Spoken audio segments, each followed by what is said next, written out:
Hi, everyone. Welcome to the second episode of Moving Forward podcast. And yes, I'm under a tree and I already shot like 5 minutes of this podcast and I realized it wasn't recording. Fun.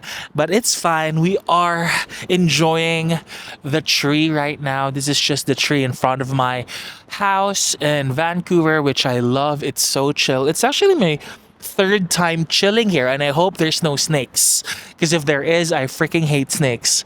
The topic I will be talking about today is actually very random. I just felt like I need to talk about it. I have the emotions inside me. I have like a lump on my throat, or should I say, yeah, it's all about grief, losing someone, and not seeing them ever again. So, I don't have a lot of like people who passed on in my life. I've had like grandparents, but the recent one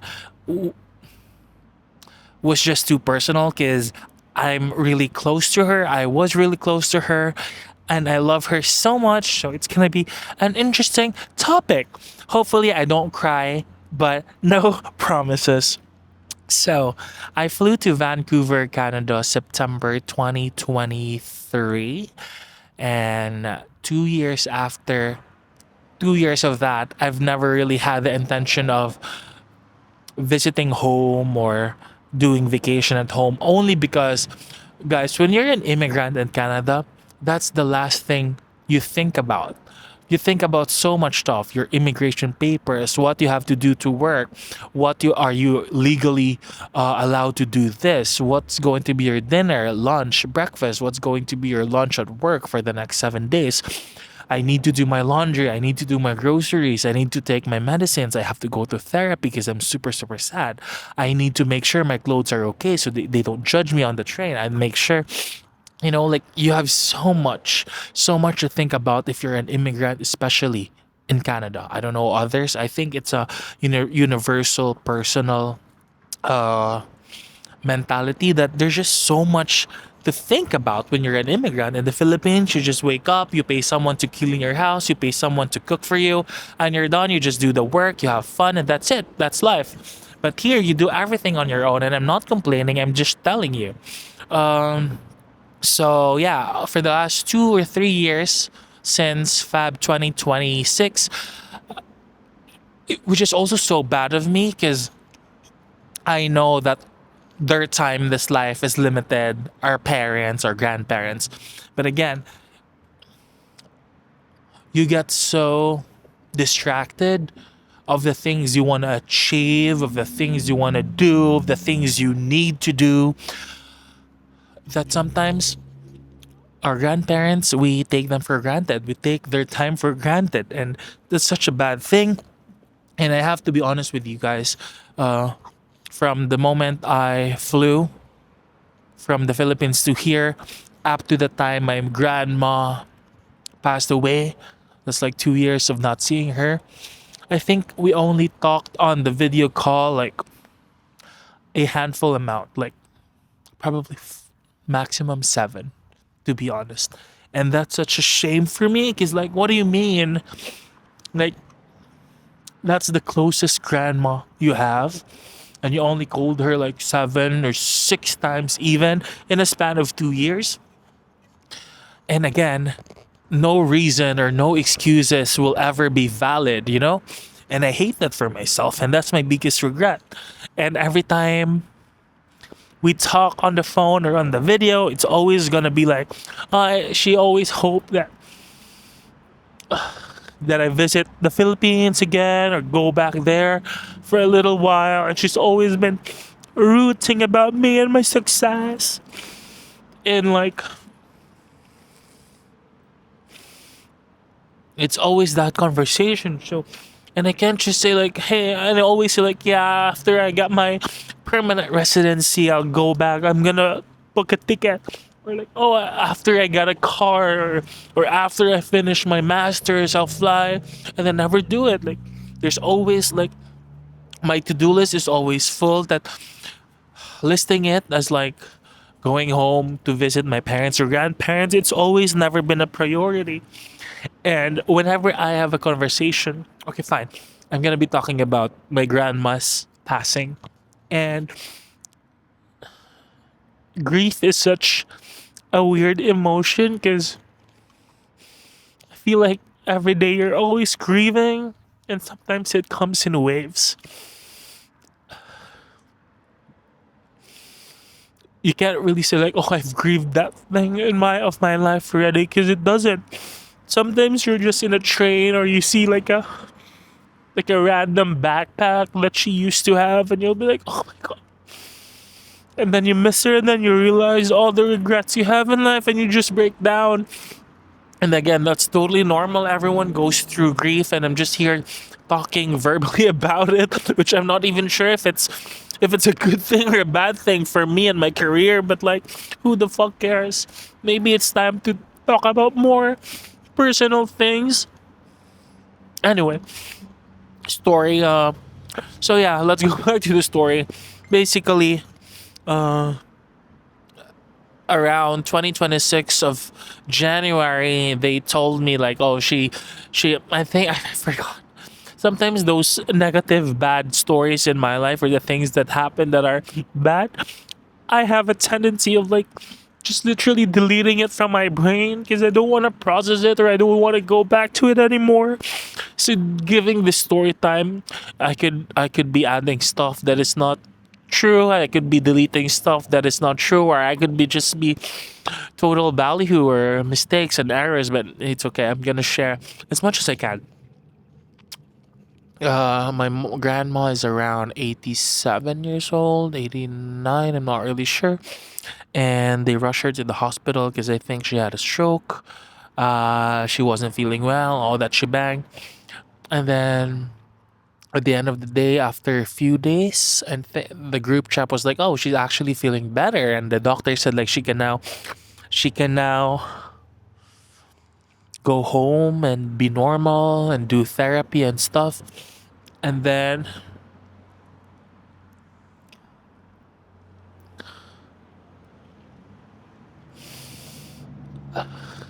so we were like hopeful, like, oh, thank God, she's gonna get better, you know.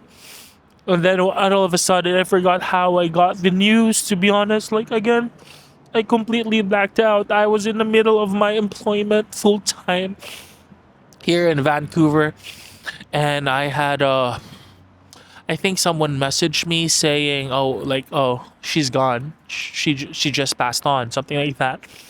And I was like, "Okay, okay, that's life, you know. There's nothing we can do in it." And it's good that they all did their best in the hospital and all that thing. People were there and stuff like that. But yeah, she passed on. And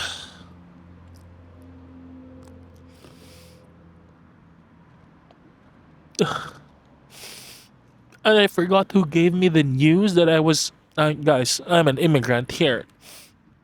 That I was even the one who told my group chat, my immediate group chat, even my mom.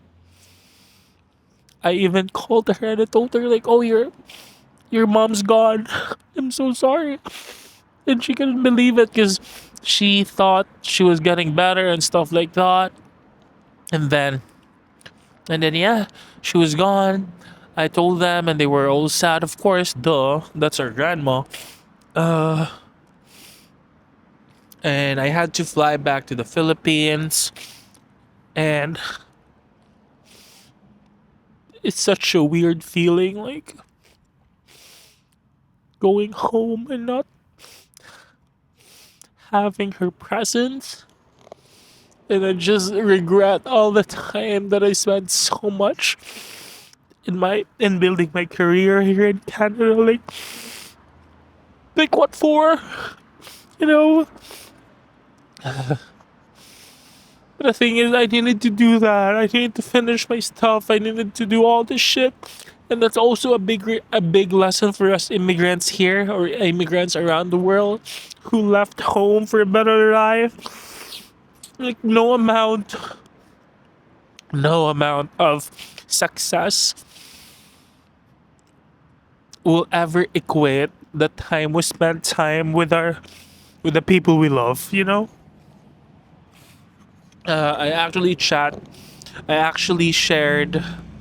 I actually asked Claude to ask me questions about this episode, and we'll try to answer them. Okay. What's the last thing you remember her saying to you, and why does it still matter?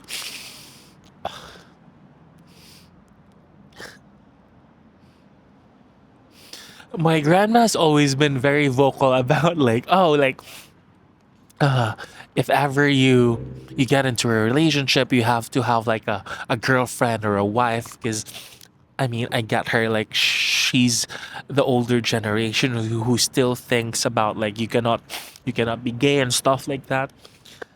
But I always just joke about it. And it's always the last thing. Oh, you come over, you bring your wife or you bring your girlfriend. I was saying like, "Ugh, I'm never coming home because I'm never gonna bring a girlfriend. I'm gonna bring my husband, And it's never. I don't feel hurt about it when she says it. And oh, what's the last thing I remember saying to you?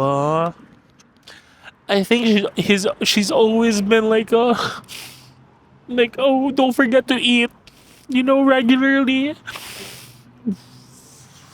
And it shows that how much she cares, because Filipinos love language is feeding, if you guys don't know. So if Filipinos feed you a lot and they always ask, have you eaten, or do you want something to eat, what can I cook for you, or what can I bring for you for lunch, you are special. If Filipinos feed you, it means they care about you and you're already a part of the family. Ugh. What's the last thing you remember her saying to you? When am I going home? Uh, am I going home next year? Like, when am I booking the flight? It's always like that. And I always just try to shrug it off. Because, of course, it's expensive, girl, and I have so much things to do here, which is, again, wrong. When did it hit you that she was really gone? Like, the moment become real? Uh, so when she passed away, I had to book my ticket after like 2 to 3 days. I have to wait for like 2 to 3 days because I need to do my papers again. Immigrant in Canada, you can't just go home immediately. You have to sign. You have to make sure that your employment knows, and then the immigration here in Canada knows, and then this stupid government and embassy knows that you have to go there. So you have to do like OFW papers, like, and it's gonna take them like 24 hours to do, or 48 hours, or if you book the appointment on a Monday, there's no office Saturday, Sunday, so you have to wait 48 hours. So you can't just go home and fly the first flight. I wish we could do that, but no. Uh, why? What? When did it hit you that she was really gone? Honestly, it's been months already, and it still hasn't hit me. Like, I feel like she's just there, and I'm just here. But sometimes I just feel like she's just there, and she's just waiting for me, even now. And I feel like when I go home, I'm always gonna be having that thought that like, oh, when I go home, she's gonna be there and it's gonna be normal, but it's not. But one time, because I'm a very solution based kind of person, so when there's a problem, oh, she passed away, and then I'll be like, okay, so what are we gonna do? I need to book my flight. What are the people gonna do there and stuff like that? What is our next move? I'm always like that. So when I got the news, I'm it's like survival mode. I had to send my employment stuff and stuff like that. I had to do all the signatures that I need to do. I need to pack, I need to buy stuff, I need to book my ticket and stuff like that. But what really got me was when I was just, because again, guys, grief is really weird. you don't feel it you don't feel it immediately. So I was heating up. It was a few hours before my flight from Vancouver to Cebu City. I was heating up my food, and I even posted a TikTok about it saying that grief is so weird because what do you mean? Like, I'm okay the whole day. I've already accepted she's gone. But now I'm reheating my food in the microwave, and it goes from 1 minute to 60 to 50 to 45. It's like a countdown, like 30, 28. And then I realized all the days or all the time I missed because I was so busy with other stuff. The microwave time felt like a countdown of her life. And I broke down again, and I thought to myself, oh my god, I think I wasted so much time. I wasted so much time. I mean, I, I could easily afford a ticket 6 months after my after arriving in Canada, or a year or 2 years, but I didn't because again we get so distracted with other stuff. But yeah, I don't know if I even answered the question. What do you wish you'd ask her before she passed away? I think I would just say, hey, I'm so sorry for not calling you enough. I'm so sorry that I got so distracted with life. And I got so distracted with being successful in my career and earning this and having this that I don't even have time to call you, to talk to you, or just to make you feel like I'm still here. So I would say sorry.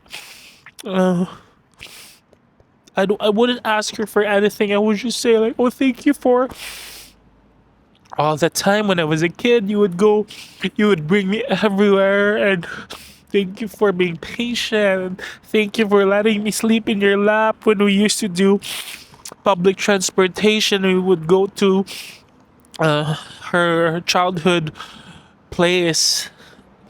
Yeah. How does your body feel when you think about her now versus right after February? How does my body feel?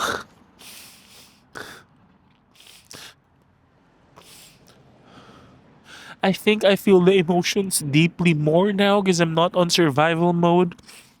It's already done. It's already, we've already done. And she's just there. But right now, I feel the emotions deeply, and it's more painful. I feel like when we lose someone, adrenaline rush is really kicking in. That it's so hard to feel the emotions. And right now, I'm not on survival mode. I'm in a really good place. So when I think about it, it's more painful. It's actually more painful. Ooh. What guilt are you still carrying about not being there? As immigrant, I already accepted the fact that I'm never gonna be spending a lot of their last years. I already accepted that, and it's going to be, and I'm gonna be like the biggest regret of my life.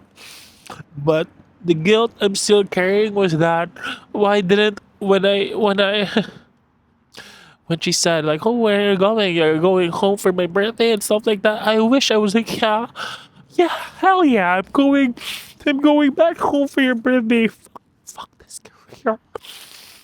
I'm going home. I'm gonna see you. We're gonna spend time together, but I didn't. Another regret would be not calling her enough. Another regret would be booking my flight too late. I mean, when I realized she was sick, I should have just booked the first flight, Like why was I thinking that she was gonna get better? What would you think about where you are now moving forward? I don't know. I really do not know. I don't even know if like spirits are real. If she's here, if she's looking at me, if she knows what I'm doing, but I hope she's gonna be proud. Her two kids actually are also immigrants, so I'm pretty sure she's I don't know, like I'm so sad. It's so bad to say that like she's she already knows the feeling of loneliness because two of her kids, my aunt, the other one is in the US, the other one is in the UK. What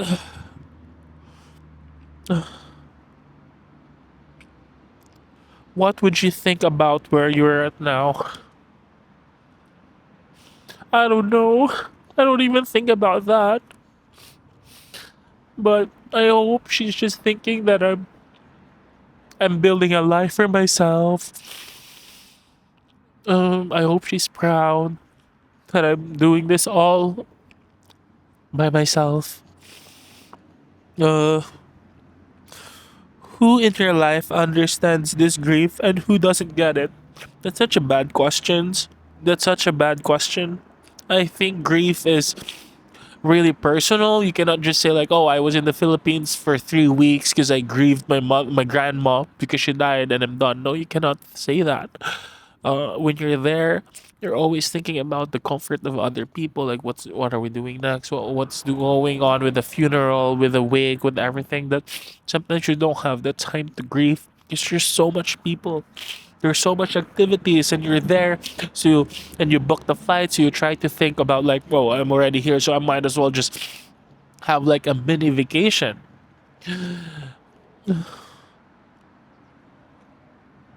What do you want people to know about her? Like the real her, not the version you tell strangers.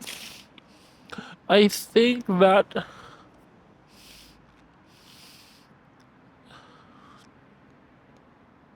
she lived a really calm life.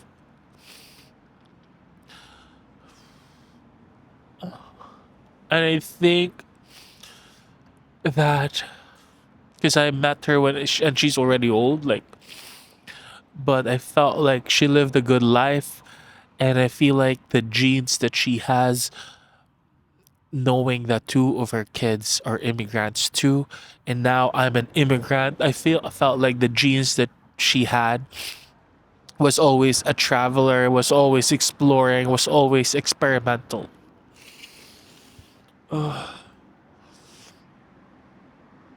Uh, give me more questions that could be inspirational. Is 10 more that lean into what her life meant, what you're carrying forward. One, what's one piece of advice she gave you that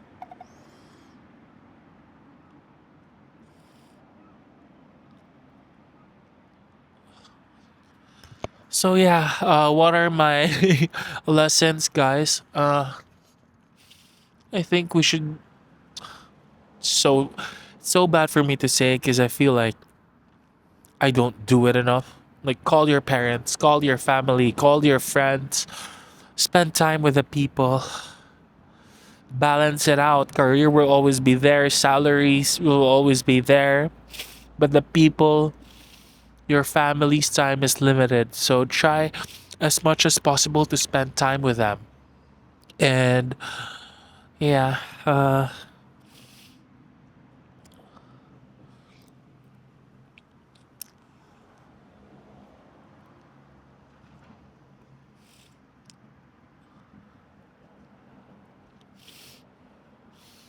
and yeah, spend more time with your family. Make sure that you really book that ticket going home. And grief is again subjective and personal. So there's no grief doesn't have a deadline. It could be 2 years from now, and you think about her and you still break down, and that's totally okay. And I feel like it's always gonna be there's always gonna be a lump on my throat in the next years to come whenever I think about her and the regrets I have and the memories we shared. Uh, it's I don't know, like I feel like we just move forward with the grief, I guess. It's just going to be there. It's just the pain is just going to be there, and that's normal. And the people who show up to work, who show up to stuff when they're grieving, when they're sad, when they're lonely, I have so much respect for them.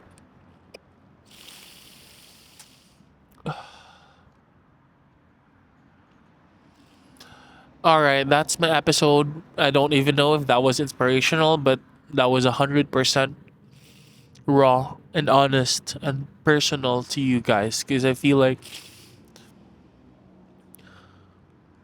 I don't know what to say anymore. If you're dealing with grief, I'm here for you. Reach out to people, talk to your friends. And if ever your coping mechanism is being busy, then do it. If ever your coping mechanism is overworking, then do it. If ever your coping mechanism is just curling up in bed for 2 days or 3 days, then do it. There's no right or wrong, okay? But just be just have that mentality that it's gonna get better. It's gonna get better. It's gonna get better moving forward.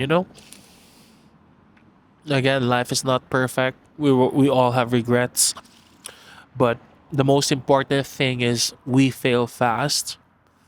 We acknowledge our mistakes, and we keep moving forward.